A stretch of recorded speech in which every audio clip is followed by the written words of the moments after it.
Hello. आज मैं teeth straightening के बारे में बात करने जा रही हूँ। टीथ स्ट्रेट करने के 3 तरीके होते हैं। सबसे पहले तो ब्रेसेस का ट्रीटमेंट, जो आप सभी ने अक्सर देखे होंगे। दूसरा होता है डेंटल विनियर्स का ट्रीटमेंट, जिसमें हम बहुत मिनिमल ग्राइंडिंग करते हैं सामने से टीथ की और एक लेयर लगा देते हैं विनियर्स का। तीसरा होता है डेंटल कैप्स और क्राउन्स, जिससे हम आपकी पूरी स्माइल डिज़ाइनिंग कर सकते हैं। मैं बात करने जा रही हूँ डेंटल ब्रेसेस के बारे में।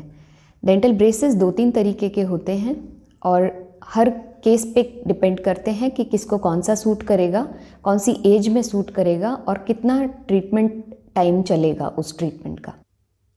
सबसे पहले मैं बात करने जा रही हूँ मेटल ब्रेसेस के बारे में। मेटल ब्रेसेस की एक्सेप्टेंस चिल्ड्रन में बहुत हाई होती है। ग्रोइंग बच्चों में मेटल ब्रेसेस बेस्ट रहता है मेरी तरफ से। और सेरेमिक ब्रेसेस जो है वो जॉब गोइंग एडल्ट्स और आपके जो कॉलेज गोइंग स्टूडेंट्स होते हैं उनके लिए बेस्ट रहते हैं, बिकॉज इनकी विजिबिलिटी काफ़ी कम हो जाती है। आप पूछेंगे इनमें कोई डिफरेंस है, तो डिफरेंस सिर्फ विजिबिलिटी का है, फंक्शनिंग का कोई डिफरेंस नहीं है। दोनों को सेम टाइम ऑफ ट्रीटमेंट लगता है और सेम एक्शन रहता है इनका ट्रीटमेंट का। ठीक है, अब तीसरा मैं बात करने जा रही हूँ आपके साथ, वो है डेंटल अलाइनर्स का। सो डेंटल अलाइनर्स जो होते हैं जी, ये इनविजिबल ब्रेसेस आजकल लोग इनको बोल देते हैं। तो इन ब्रेसेस नहीं कहेंगे हम इनको, क्योंकि ये जो है रिमूवेबल होते हैं। ये आपकी चॉइस है कि आप कब पहन रहे हैं कब नहीं, लेकिन देयर आर स्पेसिफाइड आवर्स कि आपको इतने घंटे इनको पहनना ही है। सो ये कुछ इस तरह के होते हैं कि आप इनको खुद रिमूव कर सकते हैं और अपने टीथ पे प्रेस करके ऐसे खुद पहन सकते हैं। सो ये इंडियन मेड भी होते हैं और यूएस मेड भी होते हैं। जो यूएस मेड हैं वो इनविजिलाइन ब्रांड होती है and that is one of the best dental aligners. And जो इंडियन अलाइनर्स हैं वो भी अच्छे रिजल्ट्स दे रहे हैं, लेकिन बेस्ट अगर आप कहेंगे तो definitely Invisalign is the best in field. So how to decide कि कौन से ब्रेसेस या अलाइनर्स में मुझे जाना चाहिए।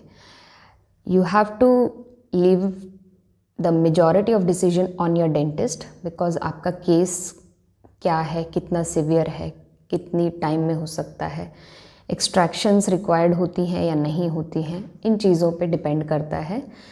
बट जो चीज़ें आप देख सकते हैं, आप अपने ऊपर लेकर डिसाइड कर सकते हैं, वो फैक्टर्स मैं आपको बता देती हूँ। फर्स्ट इज़ जो अपना अलाइनर्स और इनविजिलाइन होता है वो आपके रिमूवेबल चीज़ होती है। सो दे आर मोर कंफर्टेबल, क्योंकि आप अपने कंफर्ट के हिसाब से उनको निकाल सकते हैं और लगा सकते हैं। Whenever you are out for a party और फंक्शन, यू फील कि अभी मुझे हटाना है, तो आप उसे हटा भी सकते हैं। बट डेंटल ब्रेसेस सिरेमिक हो या मेटल हो, they are like fixed on your teeth, they can not be removed as per your requirement, right. Then second thing is जो आपका अलाइनर्स होते हैं, आपके ऊपर डिपेंडेंसी बहुत बढ़ जाती है उसकी, क्योंकि हम 5 से 7 प्लेट्स आपको एक साथ दे देते हैं पहनने के लिए, कि कुछ टाइम इंटरवल के बाद आपको खुद ही चेंज करनी होती हैं। So dependency is on you majority.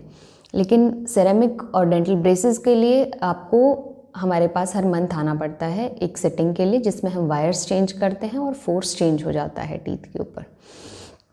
Then other thing is कि डाइटरी जो रिस्ट्रिक्शंस होती हैं वो ऑब्वियसली अलाइनर्स के साथ नहीं होंगी, क्योंकि आपको इनको निकाल के ही खाना होता है, तो आपकी नॉर्मल डाइट जो है चलती रहेगी जैसी थी।